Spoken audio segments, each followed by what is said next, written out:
حاجه جه من هنا، جه من هنا كده من الشارع الصغير ده، ونط على السور هنا، دخل هنا كده. تمام. اول شيء دخل الصاله. ان الباب ده حتى من ضمن الملاحظات ان الباب ده بيعمل صوت، يعني انا اوريكي حتى لما بيفتح بيعمل صوت. فضلوا فاتحينه وسايبينه، لما قرآن الفجر اشتغل قاموا فاتحين الباب عشان هي ما تحس بالصوت. يعني دي من الحاجات اللي قالت لي. تمام.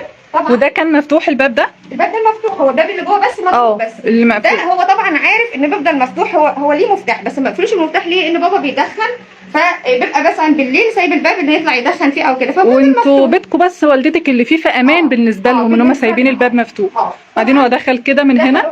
اول شيء دخلوا على والدتي، حست بيهم ان هم موجودين، دخلوا الغرفه دي. حست بيهم ان هم موجودين. اول شيء يعني اللي انا عرفته ان هو والدتي فضلت تقاوم كتير جدا، فضلت تقاوم. دخلوا لها هنا وهي نايمه على السرير. هي كانت نايمه طبعا هنا. الوضع اللي كانت والدتي فيه كده بالعرض. والدتك كانت صاحيه ولا كانت نايمه وقت هي صحت على من الصوت، صحت على صوت حد بره، صحت وندهت لوالدي على اساس ان والدي هو اللي بره. فدخلوا عليها. طبعا اللي اتقال لي ان هم ما كانوش قادرين لها. المباحث قالوا ان هي فضلت تعافر معاهم كتير وفضلت تقاوم معاهم كتير عشان يقدروا طبعا الافيزات بس كده.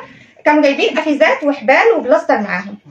عملوا بقى بالبلاستر وربطوا ايديها بالافيزات علشان يقدروا ان هم يموتوها. كام حد كان؟ هم أربعة.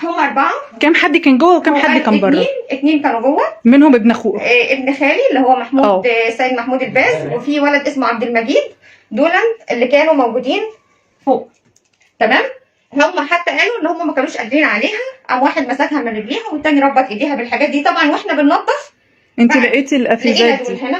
دول مش مستعملين، وقع منهم وهم طبعا بيخلصوا بسرعه. جايبين كميه، وعرف انهم جايبين كميه منهم. انا طبعا اول ما لقيتهم رحت اوديهم الشرطه، قالوا ان هم فعليا ماسكين شنطه معاهم فيها كل الحاجات دي. تمام. طبعا هم خلصوا هنا. تعالي كده معانا ورا. موتوها وراحوا على الغرفه دي، خدوا المفتاح بتاع الغرفه دي ما فيها كسر ولا اي شيء.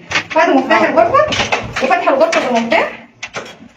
دي اللي فيها الخزن، دي اللي فيها كل حاجه. تمام. هنا الدولاب ده طبعا فيه فلوس. اخد كل ده، احنا داخلين مفيش اي حاجه في الدولاب، كل الدولاب نازل مرمي على الارض. السرير نفس الشيء، المرتبه مش شايلينها، كل حاجه، الشنط اللي تحت اللي فوق السرير كله منزلينه. المكان ده اللي فيه الفلوس اليوميه او المصاريف بتاعه الارض، ده الخزنه بتاعتها. كسرينه بالشكل ده كده. تمام. واخدين كل حاجه.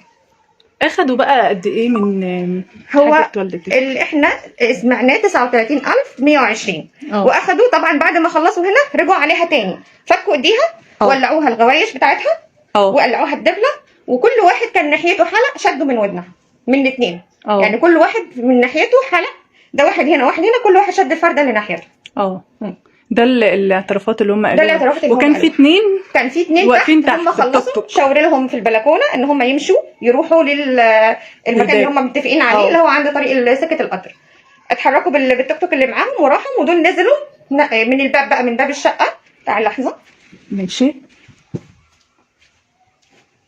يعني احنا بنتابع معاكم مشاهدينا هنا من مكان الحادثه، زي ما بنتها بتشرح لحضراتكم ايه اللي حصل بالظبط. فتحوا وطلعوا من هنا، طلعوا من الباب الرئيسي. نزل نص السلم، افتكر ان DVR بتاع الكاميرا بيبقى موجود مكانه هناك. DVR افتكر ان DVR موجود، راح رجع تاني شال DVR. وكان في هنا 3 موبايلات على الشواحن، شالهم وقام نازل ماشي من الدرج. يعني شال الكاميرات نفسها، فكره الكاميرات. شال DVR نفسه. رمات الترعه بره. نزل للبدروم تحت على اساس ان هو كان بيقول ان هم كانوا مخططين ان هم يسرقوا الموتوسيكل بتاع بابا كمان. راحوا ما لقوش الموتوسيكل اصلا، فتحوا الباب بالمفتاح وطلعوا من البدروم.